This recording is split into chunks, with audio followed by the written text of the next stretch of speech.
Assalamualaikum warahmatullahi wabarakatuh. Bagaimana kabarnya rekan-rekan semua, para peserta PPG Daljab 2022 batch 3. Hari ini kita kembali mendapat tugas loka karya pengembangan pembelajar bahan ajar ya dan metode pembelajaran. Saya Mayudin Siregar mencoba untuk berbagi kalau menurut hemat saya bahwa tugas kita ini adalah kita mulai dari pengembangan materi bahan ajar ya. Ketepatan saya di sini berada di SD Al-Ulum Medan ya. Materi pelajaran yang saya ampu adalah pendidikan agama Islam ini. Pendidikan agama Islam, materi Mari Belajar Quran Surah At-Tin di kelas 5 di semester 1 ya. Baik rekan-rekan semua, bahwa di sini kita lihat dalam membuat pengembangan materi bahan ajar ada, saya lihat dari berbagai searching di internet ya. Di sini yang pertama kita harus buat dulu kompetensi inti ya, atau KI. KI-nya juga ini harus kita tempatkan dari materi Mari Belajar Surah At-Tin. Apa kira-kira kompetensi inti yang akan dicapai ini ya? Menerima dan menjalankan ajaran agama yang dianutnya. 2. Memiliki perilaku jujur, disiplin, tanggung jawab, santun, peduli, dan percaya diri dalam berinteraksi dengan keluarga, teman, dan guru. Lalu kita lihat kompetensi dasarnya apa.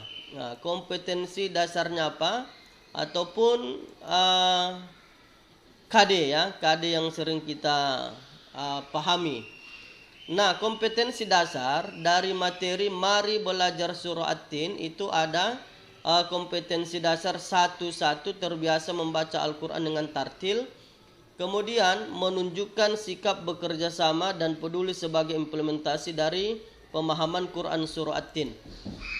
Quran Surah At-Tin ayat 1 sampai 8 itu membicarakan makna yang terkandung di dalam surah At-Tin tersebut. Kita lihat dia kan ada menunjukkan bagaimana amal kita tidak akan terputus ya.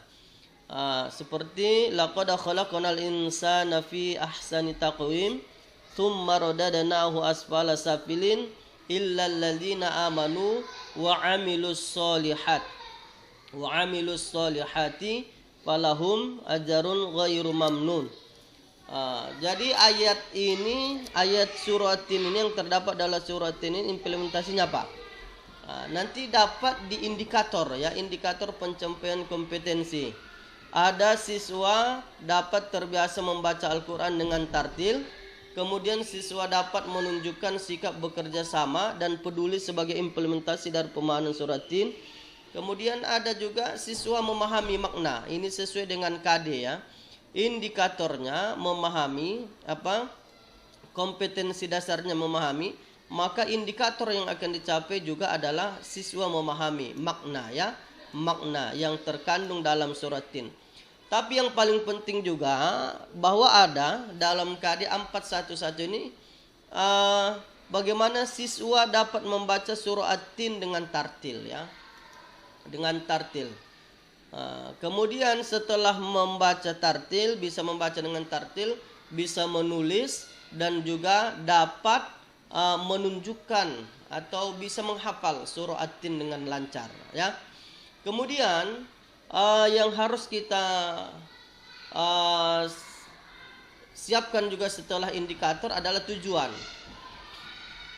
Apa tujuan dari belajar membaca surah At-Tin ya? Tujuan pertama di sini dapat kita lihat teman-teman sekalian adalah peserta didik dapat membaca Quran surah At-Tin dengan tartil. Nah, materi pembelajarannya apa? Memahami makna Quran surah At-Tin. ayat 1 sampai 8. Mungkin ada kekurangan. Baik teman-teman sekalian, kemudian bagaimana menentukan model pembelajaran atau metode yang dipergunakan? Di sini kalau yang saya buat adalah kita uraikan dulu KD-nya. Ini dia. Kemudian apa model pembelajaran yang cocok, yang sesuai dengan KD? Di sini saya buat model pembelajarannya adalah cooperative learning ya. Kemudian metode pembelajarannya apa? Penugasan, tanya jawab, diskusi, dan penjelasan atau metode ceramah yang disampaikan oleh guru. Dan bisa juga nanti ditambah dengan melalui audiovisual, misalnya anak-anak yang membaca surah At-Tin melalui YouTube atau video-video bisa ya dipergunakan. Kemudian sintak pembelajaran, apa sintaknya? Ini proses yang kita lalui melalui pembelajaran untuk mencapai tujuan pembelajaran yang di atas melalui model pembelajaran atau metode pembelajaran yang ini. Gitu ya. Kemudian KD 31 menitik beratkan pada pemahaman faktual, konseptual, dan prosedural. Jadi teman-teman sekalian, inilah mungkin di sintak pembelajaran ini agak panjang dia ya, karena proses ya. Bagaimana proses yang akan dicapai dalam pembelajaran surah At-Tin ini. Baik rekan-rekan semua, teman-teman semua, mahasiswa, mungkin ini yang dapat saya sampaikan, yang dapat saya paparkan pada kali ini. Mohon maaf atas segala kekurangan. Mudah-mudahan teman-teman, kita berdoa kita semua lulus dalam pelaksanaan PPG kali ini. Mohon maaf, saya atas nama Mayudin Siregar, peserta PPG Daljab 2022 batch 3. Mohon maaf. Billahi taufiq wal hidayah. Assalamualaikum warahmatullahi wabarakatuh.